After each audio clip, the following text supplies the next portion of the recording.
How would you like to spend some time with music that can reconfigure what you think about yourself, about music, and about space and time?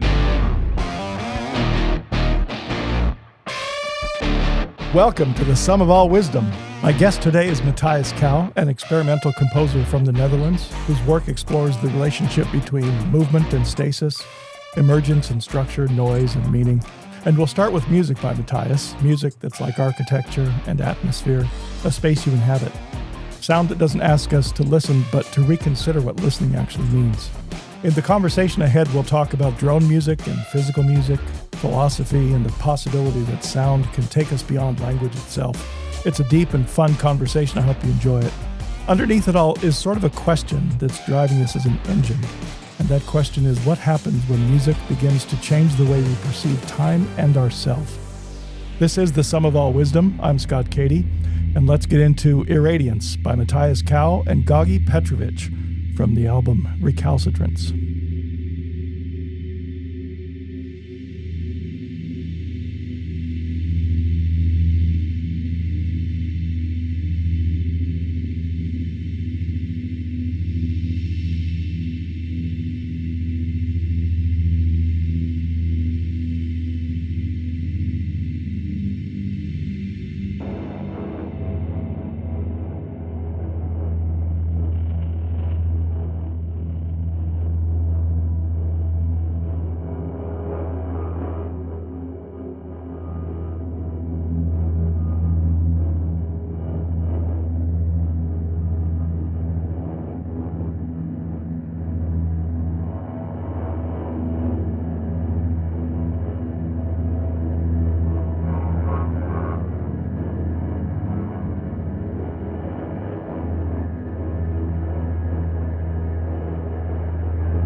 Irradiance from the album Recalcitrance by Matthijs Kouw and Gagi Petrovic. Some forms of music ask you to sing along, and some ask you to dance. Some might ask you to remember. There's a number of ways that music enters us and lives with us. But there's another kind of music entirely, and that is music that asks you to listen differently, not for melody or lyrics, but for texture and space and emergence and indwelling. It's a sublime experience of becoming aware of your own awareness while sound unfolds around you. That's the music that my guest today produces. Matthijs Kouw is a Dutch experimental composer and sound artist, a musician whose work lives somewhere between drone music, philosophy, architecture, and meditation.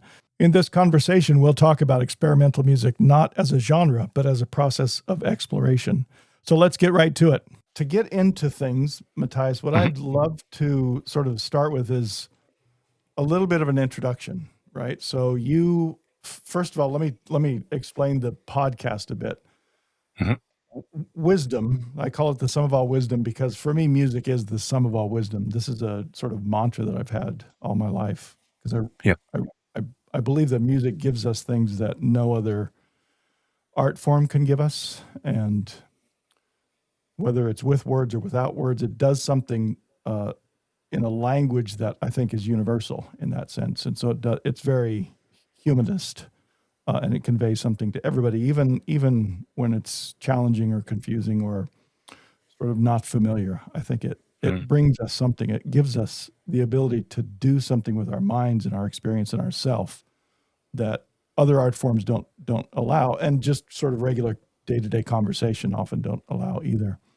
So the idea is that there are many paths to wisdom for me, and music takes us down those paths. And when we walk together on these paths, we approach something like wisdom. And collectively, if we add it all together, right, that's the sum that I'm talking about, the sum of all wisdom. So I think for me, your music, the art that you create it offers me something that a lot of other, let's say, genres of music don't offer. So that's kind of what I want to talk about today, and get into some of the details of what you as a composer, as a creator, want to do for listeners and for yourself, but also what that does for me as a listener. So anyway, that's sort of where we're coming from. Fantastic. And so I'd love to start with a little bit of an introduction for you to tell us about who you are. So you position yourself on your Bandcamp site, for instance, as an experimental musician exploring the relationship between movement and stasis, which I think on its own is really interesting, right? How does music, how does a soundscape do those things for you? But let's start with quote unquote experimental music and what that means. So as a label, it seems to me it does some pretty heavy lifting, right? We've got Charles Ives in that context. We've got Pierre Schaeffer, Brian Eno, James Taylor. There's so many folks who are categorized in that sense as experimental. So for me, when I see that breadth of interestingness, right, it really means this is more of a position than a genre for me. So what I'd like to hear you tell us is, what does experimental mean for you? That's a big question. Yeah. No, I love it. There are different perspectives I could give in maybe a vain attempt to answer the question. But let's take the experiment, so the act of experimentation as a starting point.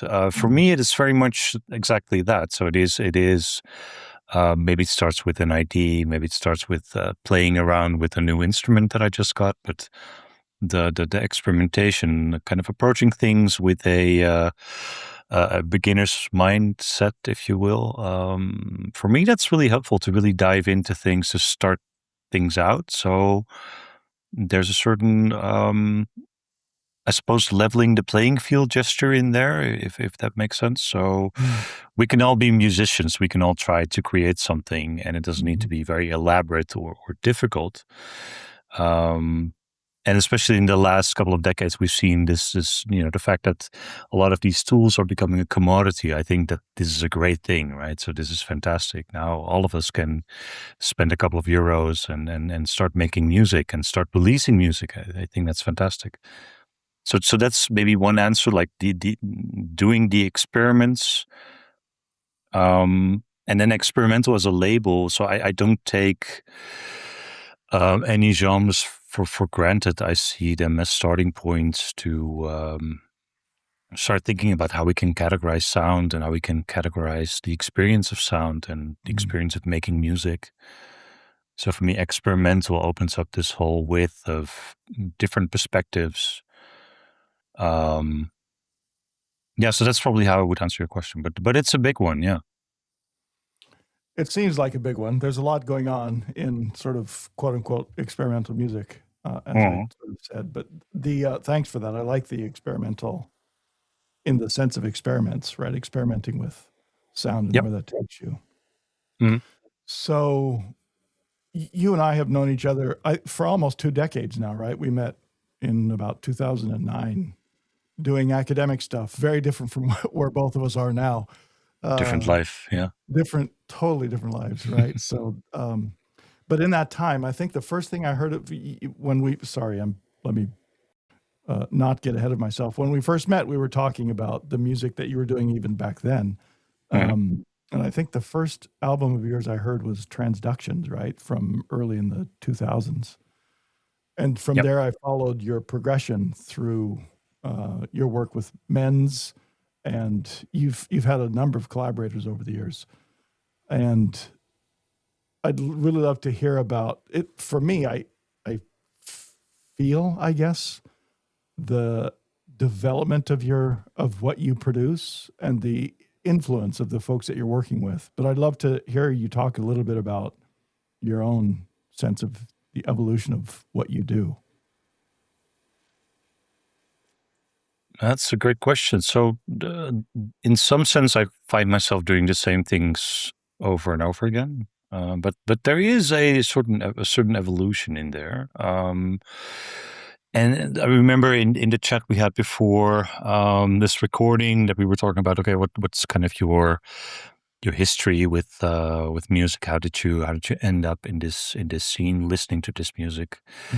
Yeah, so in an attempt to give some sense of where did this all come from and where is it going, I'm not sure. There is this sort of insatiable hunger to listen to music, to explore music. Where can it go? And of course, there is a certain preference that I have in the things that I listen to and the things that I create. So perhaps that is sort of the driving force, the true will, if you will, behind this. And I'm not really sure how to articulate that, but I think that's part of the mystery, part of the fun, that there is this certain drive towards something, although I can't really explain it quite well.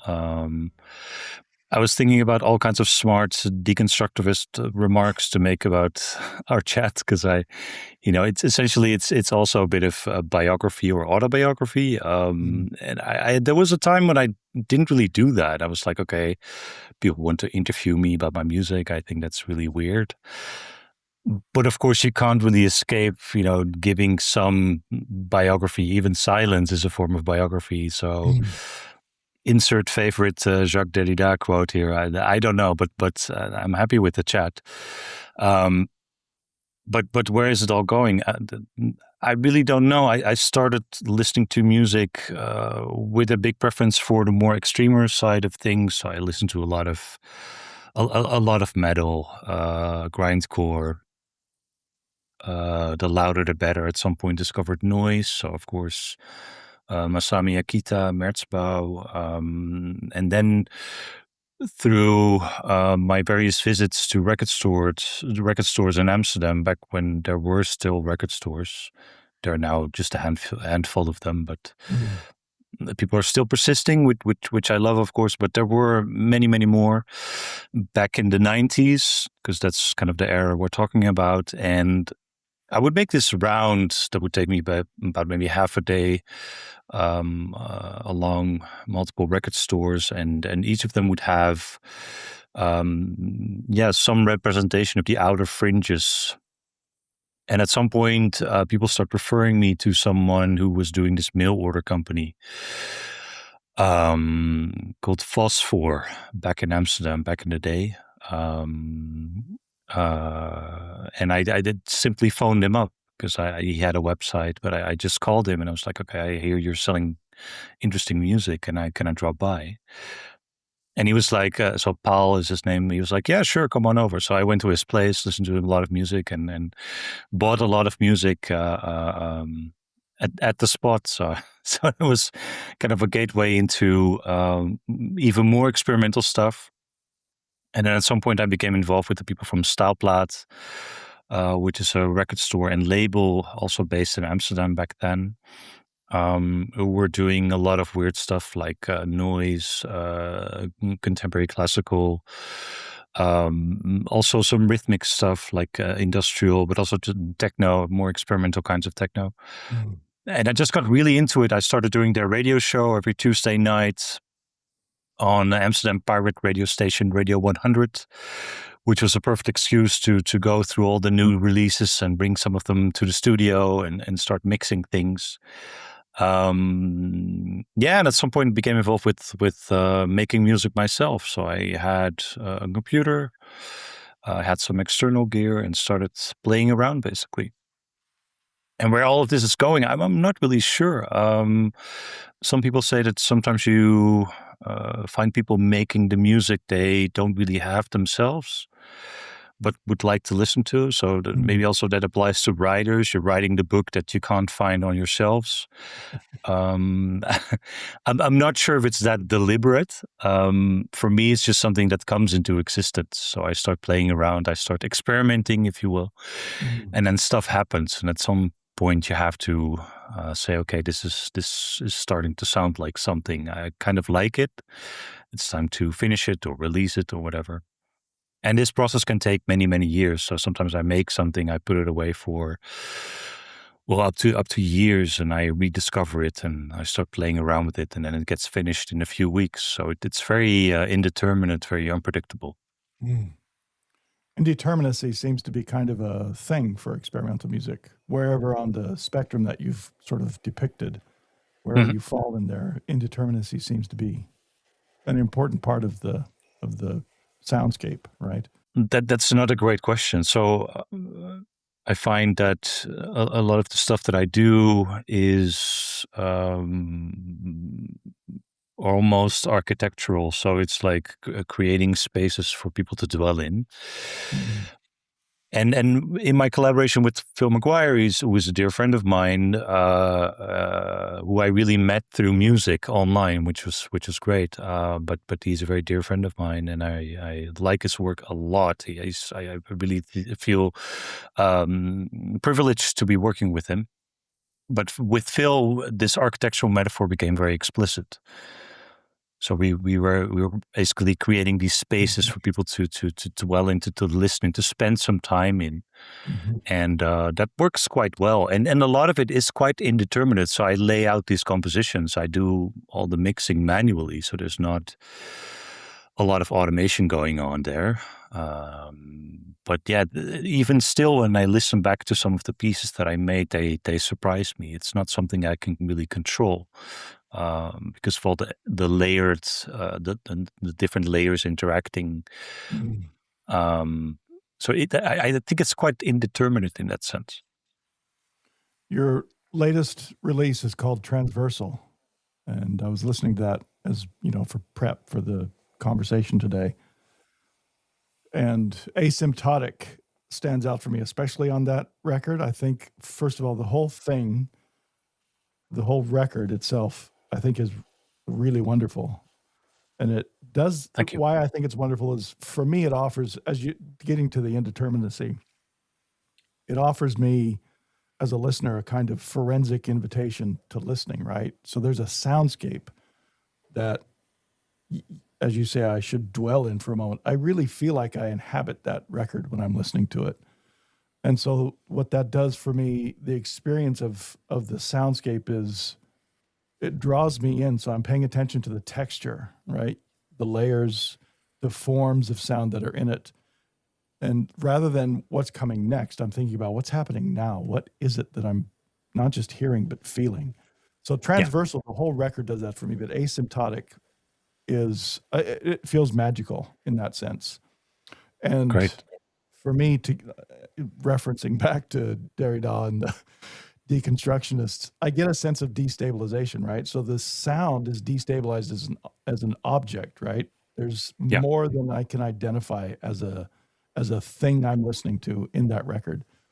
But at the same time, it destabilizes the boundary between us, right? So I'm not just hearing. This is the dwelling in, the inhabiting of the music. So I feel the embodied sense of being in that record as I'm listening to it. And it's even more intense in headphones, right? If it's ambient in the room, that's one thing, but on headphones and sort of really living the experience, it's really a powerful record to do that. And so the passage, not just indeterminacy, but the passage of time becomes like, I don't know how long I've been here doing this. I feel it could be minutes, it could be seconds. So the experience for me, the subjectivity of that record is something I think very unfamiliar, but in a good way. I can reflect on myself in a new way because of the music that you've produced in this record. So that's the kind of thing that I think your music brings to me and always has done since the first time I heard it. Yeah. So enough about me, right? This solipsistic experience of my listening. What do you, as a composer, as a creator, what do you want listeners of your music to do with the content that you produce, the music you produce? Yeah, first of all, thank you for the kind words. It always makes me very shy when people compliment me about my music, but I'm very happy that it resonates. No pun intended. Yeah, that sounds fantastic. That sounds really good. It is kind of what I want to achieve, if there is such a thing. So I'm quite happy if people tell me after listening to my music, like, okay, this leads me to some kind of reconsideration of what music is, or what musical experience is like, or how I perceive sounds, or whatever. So I kind of like this this effect that you're like, okay, so maybe there are different kinds of music, or maybe the orchestra is not, a set of instruments, but the entire world can be an orchestra. So basically, this is where we find Pierre Schaeffer, of course, making his breakthrough work, recording steam engines and whatnot, which is of course fantastic. Now the entire world has become an orchestra because of the tape recorder. But to really, I mean, that's also part of what experimentation is about, to kind of look for the boundaries and stretch them, and maybe fold things into themselves, or refold them, unfold them, if you will. So I'm very happy if that really resonates with people, and perhaps there is some kind of trajectory there, perhaps. So if you look at most of my work, I think, is about inviting people to have this kind of experience. So, what is time? What is music? What is my relationship to that experience of listening to music? For me, it's more like an atmosphere. It's more like setting a vibe, perhaps. Yeah. And then inviting people in there, and inviting them to explore. So yeah, I hope that kind of answers the question. Your music feels to me very non-fictional, right? Beethoven, let's say Beethoven, or any of the big romantic or Baroque composers, they're painting a world, an idealist world, right? For sure. But they're painting a world that for me doesn't exist, right? It's not, Ode to Joy is great music. It can be inspirational, but that if I say there's a one-to-one relationship between the world and that piece of music, I'm saying something that I don't think is true, right? It feels good. It sounds good. It's a lovely piece, but it's non-fictional in that, it's fictional in that sense. Yeah. Yours feels, not just because there's, world sounds that you bring in, but it feels non-fictional. It feels like you are painting a world that is realer in that sense, to me than sort of orchestral music. So I wonder, is that part of your goal? Do you think in those terms when you compose? It's more about things I don't really think about when I start making music. So for me, it's not about capturing a very specific mood, or or writing a song about a lover or something. I mean, I respect people that do that. It's just not what I do with music. For me, it's more about finding things I can't really express in any other way. So, and that also leads to another boundary that's worth experimenting with, if you will, which is the boundary between my sort of am I this orchestra waving his baton, or is something else going on? And of course, I am tempted to think the latter, because I am not. It's maybe a cliche, so yeah, but I'm not fully in control.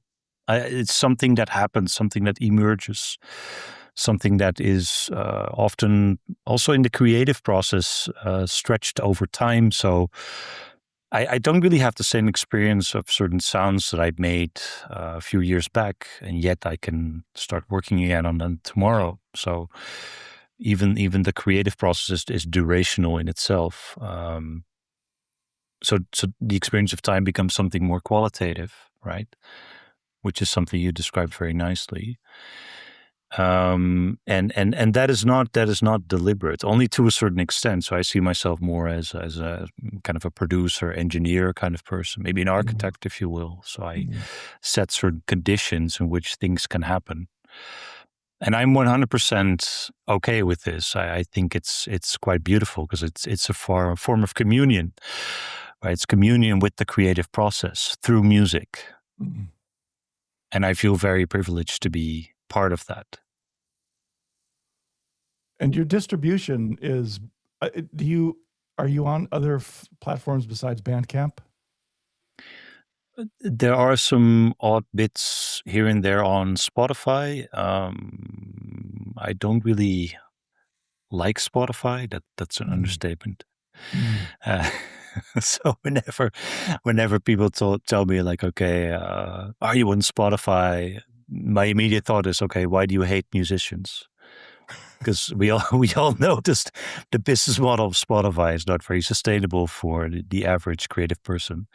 But okay, and I respect the fact that people want to get to know my music. But then I get into this interesting conversation, like, okay, are you aware of Bandcamp? And they're like, well, not really. And then I explain to them a little bit, like, okay, so what is Bandcamp about, and what's kind of the business model there, and how does it allow you to offer physical releases apart from digital releases? And you get into this really interesting conversation about, okay, how do we distribute music? How do we appreciate that as a society, and how has technology shaped that?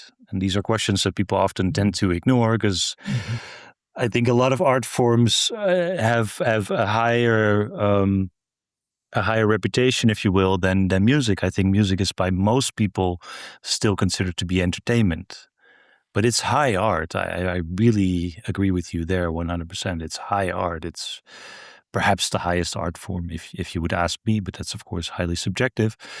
But it is art, and as such, it has not really gotten the appreciation that I think it deserves, which is unfortunate. But there are, of course, a lot of interesting platforms, and now a lot of experimental music is becoming more mainstream, and people see like weird techno acts at festivals, so they're like, okay, this is interesting. So I think it's definitely improving a lot, which is fantastic. But there's still a lot of work to be done, I think. I'm not sure if I answered your question, by the way. I kind of lost track there, but no, that was great. I really loved hearing you talk about Bandcamp. And in addition to the electronic distribution, you also release on cassettes often. And I'd love to hear you talk again about your rationale for using cassettes. It seems like there might be not quite the same resurgence as vinyl has have, but there is some return to cassettes in some instances. And I'd love to hear you talk about that. Yeah, it's a resurgence from the cassette culture that was quite active in the Netherlands and also the United States and in many other countries. But there was a time where people would distribute music through mail by sending each other cassettes. So it's kind of a riff on that. It's also partly related to the fact that distributing cassettes is a lot cheaper than distributing vinyl. If you look at the footprint, I think cassettes are worse for the environment than vinyl, if I'm not mistaken. But still, you do what you can. Being a perfectly moral person is perhaps impossible, but you do what you can. But there's definitely a resurgence of cassette because people want to have like this physical object that represents the music. So I think part of it is a reaction to having this multitude, this plethora of music available at just by snapping your fingers, you can explore many different genres, and there is maybe a sense of overload there. But it's also a nice way to support artists and to give a bit of money back. Because yes, there are people that are investing time and money into making this music, which we sometimes tend to forget.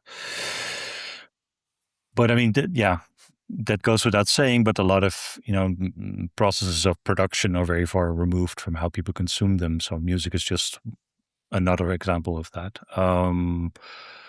But I see it as a way to give something back to the community, to give people this nice object that they can play with nice artworks. I do spend a lot of time when I release a cassette myself, which I've done numerous times.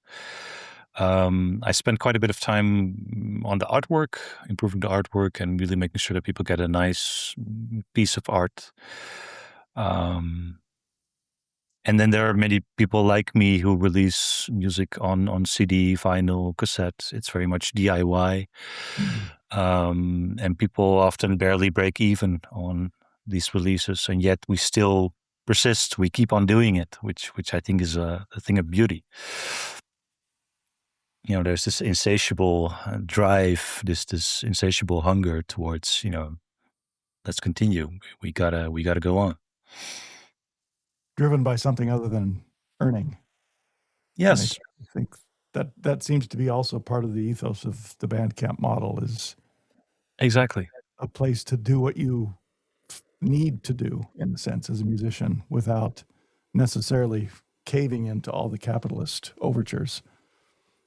Pardon the pun. No, I think that's great. Cassettes also bring a certain, I don't know what to call it, Matthijs, help me out here, certain additional aesthetic to the listening. They have their own sound playing and the tape hiss and that sort of thing. Is that factor into your use of them? It does. So it adds something. It can even change the point, but it adds this kind of ferric quality, kind of like this dusty quality, which has to match the music. There are things that are sometimes released on tape that could have been released on CD, preferably, but maybe that's another interesting avenue to explore because a lot of people are now releasing music on vinyl. Vinyl is now the de facto most popular format, perhaps after digital. I'm not sure about the statistics. But for many kinds of music, CDs are much better suited. So I find that a little bit frustrating sometimes. But yeah, people seem to love their vinyl. And what's the frustrating part for releasing on CD? But I don't think people do it enough. So I think CDs are kind of brushed off as this obsolete format, but that's exactly how we thought about vinyl a few decades back. So I think CDs will have their resurgence too, and I still release music on CD. It's just not something that labels tend to do. So it's something that I have to ask for sometimes, but it does sometimes better fit the music. So if the music is quite detailed, and if the qualities of tape take away too much of the details, then you might want to consider putting things out on CD. So one of the tracks that I sent you, the Irradiance track, I think is perfectly suited for CD. It's quite detailed, quite the sounds are quite crisp, quite bright. So I think CDs are much better suited for that kind of music. Yeah. Let's talk about those tracks, Matthijs. You sent me three sections of music to use for the episode. So tell me about Irradiance. That track is, I think it's quite something. Thank you. Yeah, back in the day, I got in touch with my friend Sietse from Moving Furniture Records. A shout out to Moving Furniture Records in Amsterdam. I think we met back in 2008 for the first time, and he was always bothering me like, okay, man, please send me a demo because I really like your music, and why don't you release something on my label? And I was working on something, but I couldn't really get it done. So it took me a long time to send him a demo. And then I did send him a demo back in 2017, maybe early 2018.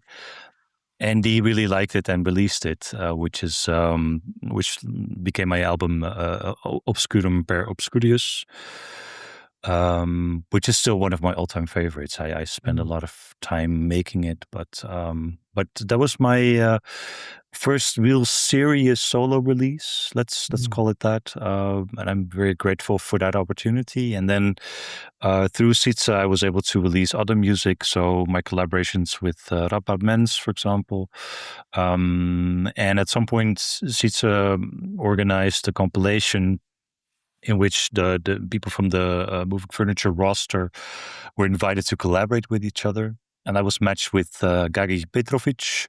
Hope I'm pronouncing that correctly. And Gagi and I created some source material together, and each made our own take on that. So the album is actually a double CD with one of the CDs being mine and the other CD being his, which I quite like because we did very different things with the source material. And Irradiance was one of the experiments that worked out quite well, if I may say so myself. So I'm very happy with that track. Yeah, I find it really interesting that you create a joint record essentially from the same source material drawn out in two different ways. Tell me about that process. How did you guys work together? What was the source material? Oh, it's been a long time, so I don't really remember. I think we just went through our hard drives and collected some things we were working on then, but weren't really finished. So we shared, I think, about half an hour of source material each, more or less. And then just said, okay, this is sort of the shared vocabulary. Let's see where we can take this. And I'm not really sure how Gagi makes music. I think he uses a lot of interesting software tools, but I did a lot of work with the modular synthesizer and some plugins. I'm a big fan of the GRM suite, so the Groupe Recherche Musicale, originally founded by Pierre Schaeffer, also has a small section creating plugins for audio transformation, audio effects. And I use those a lot, and at some point something emerges, like irradiance. At some point something emerges? Mm-hmm. I think we need to unpack that, Matthijs. What's the process? What is it that happens in that emergence? There's a final output, something that you say, this is good enough to put on a record and release. But getting there seems like you put a lot of thought and time and experimentation into that. So can you draw that out for me? Yeah, sure. A lot of it comes down to spending time in studios or creating this environment in which things come into existence. So I make different edits of the same file. I make edits of edits and then edits of edits of edits. And at some point, you've mangled the source material to such an extent that it can become difficult to recognize, which is perfectly fine, of course, if you ask me. But you can take it in so many directions, and that's also part of the struggle with electronic music. Is in terms of the creative process, I find that a little bit daunting sometimes, that you can take it in so many different directions. So you have to kind of limit yourself. But I didn't really impose any limits on myself for that record. I just started playing around with these sounds, and Gagi made some really beautiful sounds. I had some interesting sounds myself. So at some point, I started laying out these sounds in different tracks and start thinking about, okay, how could this evolve? What would be a nice narrative structure for this piece? And then Now, this leads, of course, to another question. So what kind of story are you trying to tell? I don't know. It's not something like, okay, I saw two blackbirds in a tree when I was taking a walk the other day, and it reminded me of blah, blah, blah. It's something completely different. It's much more about the sounds. It's much more about how I experience the sounds and how the sounds match with each other, and how I could use them to make a certain mood. I can't really describe that in any other way than through the music. Is the narrative that you describe feels to me like it's a musical narrative. The sounds, in a sense, are equivalent to words. The story that you end up with is the dwelling, the indwelling, maybe of the listener in the music, and not per se some one-to-one. I'm describing something in the world. Yeah, so to say that sounds produce a certain mood is maybe already going too far. So for me, it's something that's a little bit beyond how we commonly describe sensations. It's more about very, very personal associations that go beyond logos, perhaps. So I can't really put it into words. That's not an attempt to avoid giving an answer. It's just I really struggle to put it into words. Yeah, I understand. But it's also not about that. For me, it's not about that. So for me, it's much more about, okay, where do the sounds lead themselves, or how could I create some kind of dialogue between two different elements, for example. Now, some sounds are very dense. Some sounds are more playful. Some sounds are more metaphysical. Other sounds are very much rooted. But even in the creative process, I don't think in those terms. I just listen to the sounds, if that makes sense. I think it does.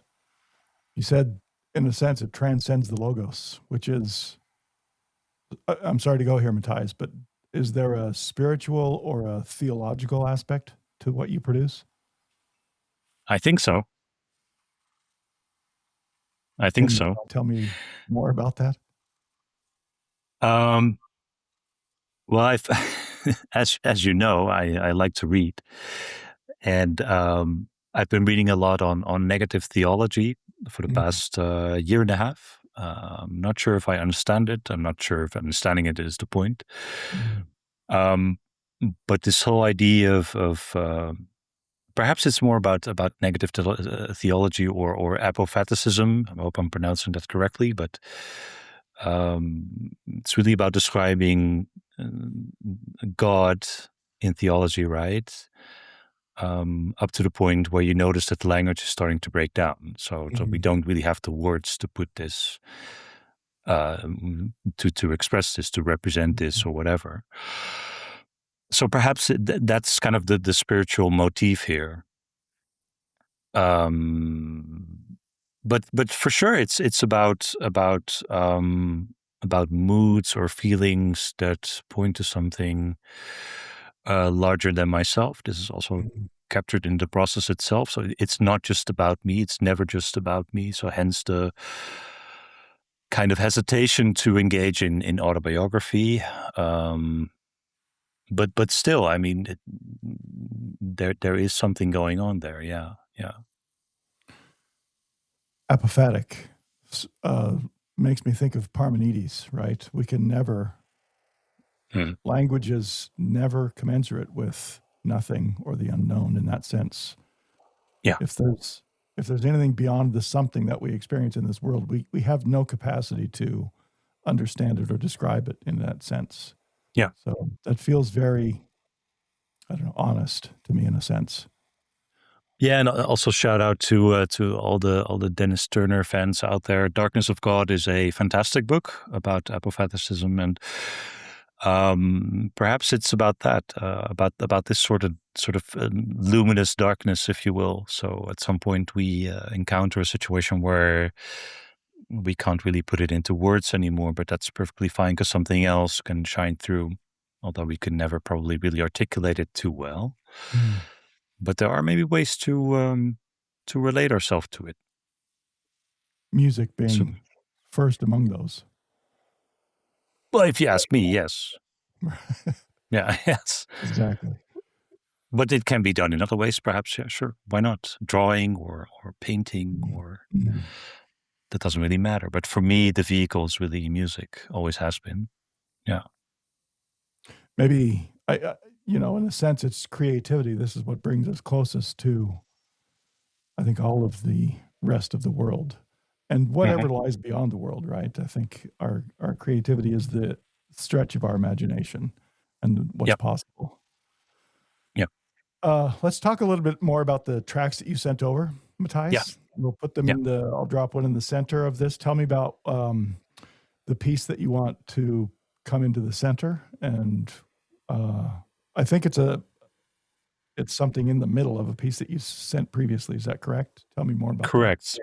Yeah, correct. So I sent you a track from a tape that I did for Important Drone Records, a label curated by a Polish gentleman in Spain, who I chatted with quite a bit back in the COVID days. I'm not sure how he's doing, but a really lovely guy who ran this label Important Drone Records, which is kind of a joke because there is also a label called Important Records, which is indeed releasing quite important music, I would say. But he was kind of making a joke on that, and by saying, okay, there's also important drone music that's also that also deserves some of our precious time and attention. And basically, I just sent him an email like, okay, I really like your label. I really like what you're doing. He did like these very limited edition cassettes, 30 copies of each release, no represses. So I was like, okay, who is this guy? I really have to get to know him. And I just sent him a message, and he was very friendly, and we started chatting about philosophy of language and music and whatnot. And at some point, I sent him a demo, and the demo was inspired by the work of Gilbert Simondon, who is a French philosopher of technology, amongst other things. Passed away back in 1989, I believe. But pretty much a contemporary of Gilles Deleuze, who was another philosopher I've enjoyed quite a bit through my career. And Simondon talks about this notion of metastability. Let me just pull up the Bandcamp page so I can give you the correct quote, because the album is titled Metastabilities, so not metastability, but metastabilities, plural. So while Matthijs pulls up this page, let's spend a few uninterrupted minutes with his music. Listen for movement inside stillness, and listen for texture, and listen for the way time itself begins to soften.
Metastability 3 by Matthijs Kouw. One of the things I love about his work is that it changes the pace of attention itself. When I listen to the music that he produces, I find that I stop waiting for things to happen and I begin listening a lot more deeply to what's already there.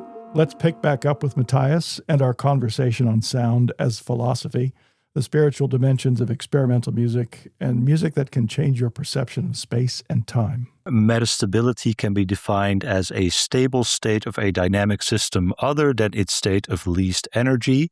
Systems in a metastable state are charged with potentials.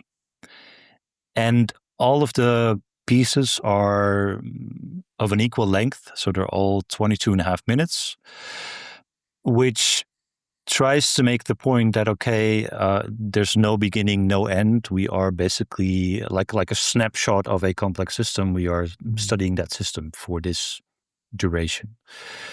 And the pieces are all an attempt to kind of have this mood of a system trying to work out its different configurations, its different potentialities. So sometimes there are things that emerge very briefly and then disappear, all against the backdrop of a pretty sustained tone.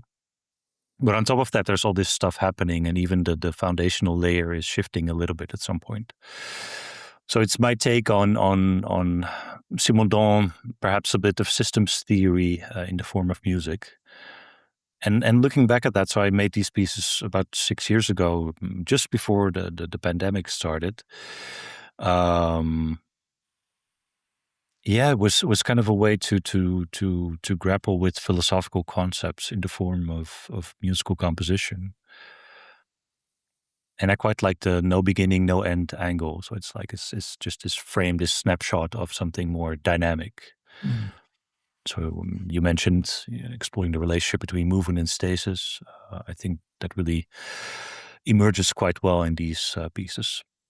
I don't want to. So it's very now to talk about quantum things, but the description of a complex system with no beginning and no end feels like there's a quantum sense in there.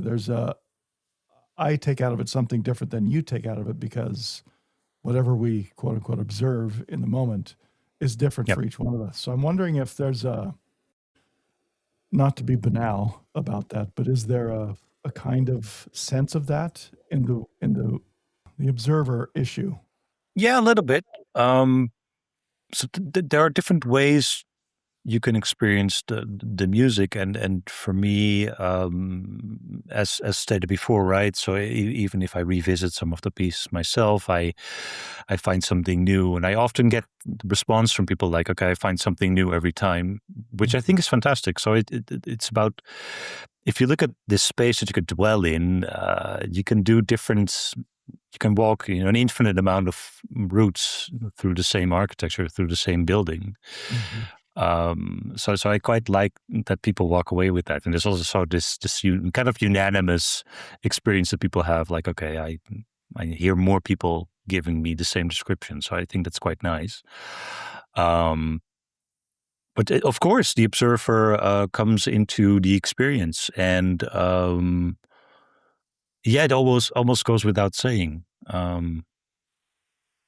So how you come into the piece with the expectations that you have is kind of a no-brainer, but also in the experience itself, the density of the music is sometimes quite high. So there are different paths, different trajectories you can follow. I think experimental music and drone music especially are unfamiliar for a lot of people. This is not a go-to category for a lot of musical folks. So I wonder if you can, hypothetically, you're on the street, you meet somebody who doesn't really know or like experimental music, or they think they don't. What's the conversation? How do you bring them in to say, give it a try?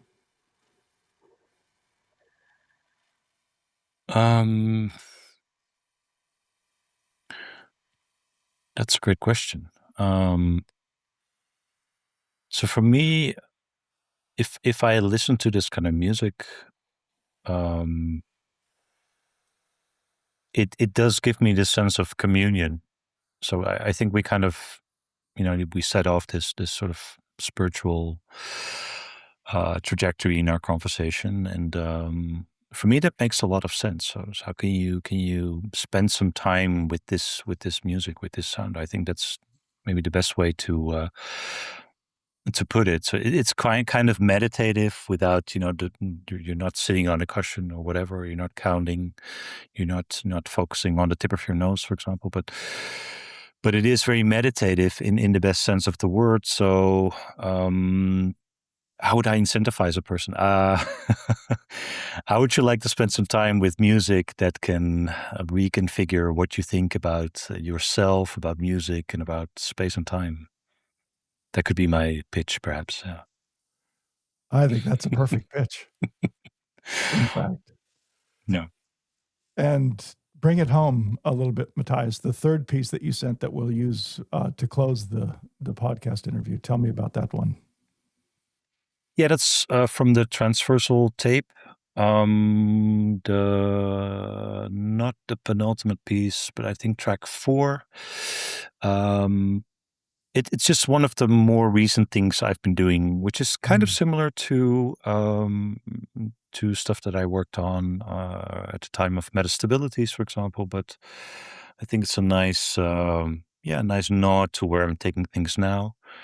I am working on something new. I just got in touch with Thomas Rosen from the Ruhrgebiet, the Ruhr area within Western Germany, which is actually quite close to me. So I can meet Thomas after like an hour, spending an hour on the Autobahn.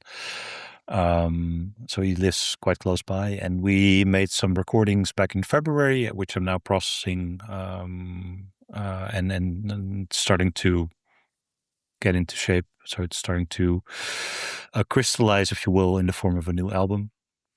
And then there's also some new solo material that I'm very slowly finishing. So it's going quite well.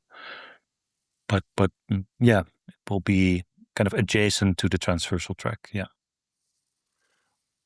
Is there a field component to your work, Matthijs? Do you record nature, record industrial sounds, record the environment? What does that look like for you? I do, although not that much, but I do record sounds. Living in the Netherlands, it's quite hard to find a clean recording, or to make a clean recording of something happening in nature, which is fine. But what I usually end up doing is working with contact microphones or recording objects. So a way to avoid all the traffic noise or planes flying overhead is by using contact microphones, because then you just catch the vibrations of objects. And also I do a lot of recordings of objects in the studio. But field recording is another fantastic discipline that I've not really dipped my toe in yet. Maybe I will, maybe I won't. I'm not sure. But there are amazing artists out there, like this Japanese gentleman, Toshiya Tsunoda, who makes recordings of harbors or reverbing plates. It's the most beautiful music you've ever heard. It's fantastic. And it's just just like a person with a microphone standing in the harbor recording things. Maybe he's doing a little bit of processing. I'm not sure, but it's fantastic. And there are also people like what's his name again? Marc Nambla, who is I think he is a forester, or he's doing like nature protection. And he made this beautiful CD with I believe with his brother, which is just nature sounds, like recordings of small rivers and branches creaking in the wind and things like that. It's absolutely stunning. Yeah. That sounds good. Nice. Yeah. Good to listen to.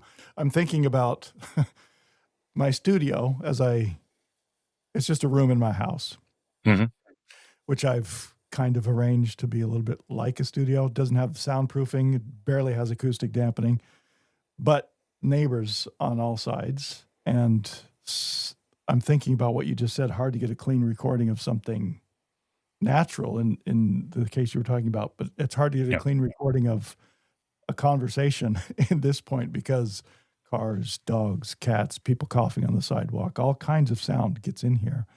Yeah. And for the podcast, part of my, I've had a couple of episodes that I recorded on Zoom just because. And Zoom compresses audio. There's a whole different sort of relationship with audio between this platform that I use, Riverside now, and Zoom. And so cleaning up Zoom content is much different than cleaning up Riverside content. Mm-hmm. And I notice how hard it is to get clean audio, even just trying to have a conversation.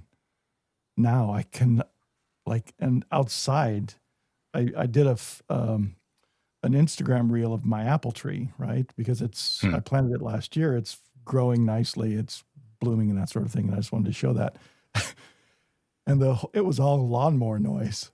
Right? It's just like, how do you get at a harbor or in the outdoors or anywhere clean audio recording of just natural sounds? Can such a thing actually exist? I think is where my head goes to. Maybe that's not the point. Maybe the soundscape is populated by beautiful birdsong and leaf blowers simultaneously. Yeah. It reminds me of I do the occasional DJ sets here in close to where I live in the Baaghals record store in Nijmegen, which is one of the better record stores in the Netherlands, if you ask me. Like friendly folks, good collection, perfect for crate digging. There's a lot of secondhand vinyl as well, and occasionally I do a little bit of DJing there. And they asked me to do like this soundscape, ambient soundscape set a few weeks ago. Which was nice because I did, the kind of relaxing, kind of soothing sounds that people associate with ambient music, but also kind of harsher field recordings of, for example, I used this, or I played this CD from Alan Lamb, who sadly passed away recently, who would record these old telegraph wires in the Australian desert with, I believe, contact microphones or something similar. But it's quite noisy, but that's also a soundscape, right? That's also part of our ambient, the sounds that surround us. So yeah, it doesn't always have to be a soothing, pleasant experience. It's also about embracing sound in its full width. Maybe we don't have to aestheticize it that much all the time. Or assume that some things, leaf blowers, are noise and birdsong is something, as you say, more aesthetic than that. Yeah, we're trained to exclude the noise, what we understand to be noise, from the appropriate soundscape or the soundscape that I want, perhaps. So yeah, that's a good point, Matthijs. I like that. Which is not to say I want more leaf blowers. No. I hate leaf blowers. Yeah. You can just leave the leaves on the ground. It's no problem. Exactly, right? Yeah. It's good. It's good mass for the animals. Yeah. Sorry, go ahead. Doing this music live, is that when you're performing a DJ set, is it from CD? Do you use cassettes? Do you use LPs? Is it computer generated? How do you actually present a live performance of this? Yeah, when I DJ, I try to do it as many channels as possible at the same time. So I would usually I have like 2 record players, 2 CD players, and I try to do 2, 3, hopefully 4 layers at the same time. Usually that's kind of my approach. So it often works quite well, if I may say so myself, but it's a little bit uncontrollable, which keeps it fun. But that's just the DJ part. For the live performance, I tend to use a laptop in combination with something else. So I've been doing a lot of kind of hybrid setups with the laptop and the modular synthesizer, which is a nice compact kit to carry around. So I have like a suitcase that contains my modular and then a backpack with my laptop and some cables maybe. And that's it. So that's quite portable. And there's always a live element. It's not completely live. I am very much unashamedly a studio musician, so I can't really make something up on the fly. So some elements are live, but there's always a pre-recorded element to it. So I tend to mix tracks live on the laptop, do live effects, so live small edits within certain parameters, and then use the modular to improvise on top of that. But I don't really play a lot live these days. I am becoming more and more of a studio musician, just quietly producing, releasing music. For Do you me, use that's analog at all? Tapes, a reel-to-reel, any of that kind of? not really. No. I have a tape recorder, but I just use it to play back music. I have some analog gear in the form of instruments. So I have some analog synths, and some of the modules on the modular are also analog. What's your modular? Is it a Korg or what? I used to own a little bit of Korg, but sold it, and then dipped my toe a little bit in Buchla. So I played around with the Buchla music easel. I'm not sure how to pronounce that, which is a lot of fun, but I primarily use Eurorack. So, which is a modular standard from Germany that is now that led to this huge resurgence of modular synths back in I believe the Aughties or maybe the 2010s. And a lot of people are now doing a lot of work with modulars. Sometimes it does get a little bit ridiculous. So people are basically making four to the floor techno on a 40,000 euro setup. Not that there's anything wrong with that music, but it's just like, okay, now the instruments are becoming kind of a gimmick in itself. And I really don't like that. I think it's a little bit elitist. I think musical experimentation should be available to as many people as possible. And by making this statement like, okay, you're really cool if you have this huge wall of synthesizers in front of you, for me, that really misses the point. So for me, it's really not about that. It's, I don't know, maybe it's a symbol of the penis. Maybe we can get a bit Freudian here, but it's not, for me, it's not what it's about. I understand the appeal, but I'm rather, the kind of performer that's hidden away in a corner somewhere and letting the music speak for itself. But I mean, that's just my approach. Is there a found component to your music, or do you set out to create your source material deliberately? Yeah, I always carry some kind of recording device. So I tend to capture sounds if I hear them. So yes, yeah, sure. Nice. But usually these sounds are quite mangled, so they end up somewhere in the composition, but barely recognizable, if at all. I can't wait to listen to more of your stuff, Matthijs. There's Fantastic. albums that I haven't heard yet, so I look forward to going back through your catalog and fantastic reacquainting.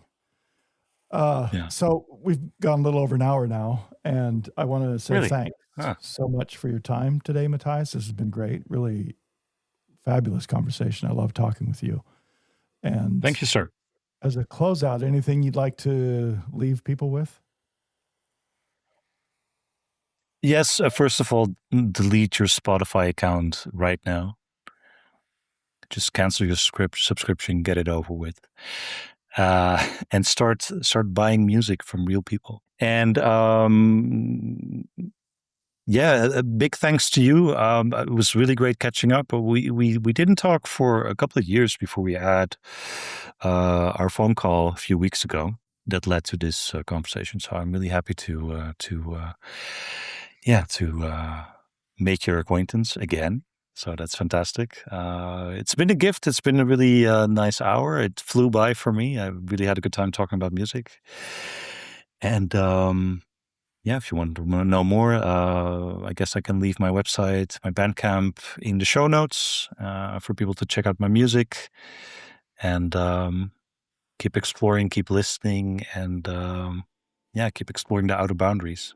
Again, thanks, Matthijs. Great to catch up. I'm glad we've reconnected after all these years, and You're the first guest that I've talked to that actually brought up Derrida and Deleuze. So thank you for that. I couldn't resist. Remember my long ago, which is nice. Thank you, sir. It's been a huge pleasure and an honor. So thank you again. Honor's all right, but thank you. Take care, Matthijs. We'll talk again. Yes, you too. Take care. Bye-bye.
piece is called Asymptotic, another exceptional bit of music from Matthijs Kouw. My thanks again to Matthijs for joining me today for such an excellent conversation. I've been thinking a lot lately about the difference between hearing and listening.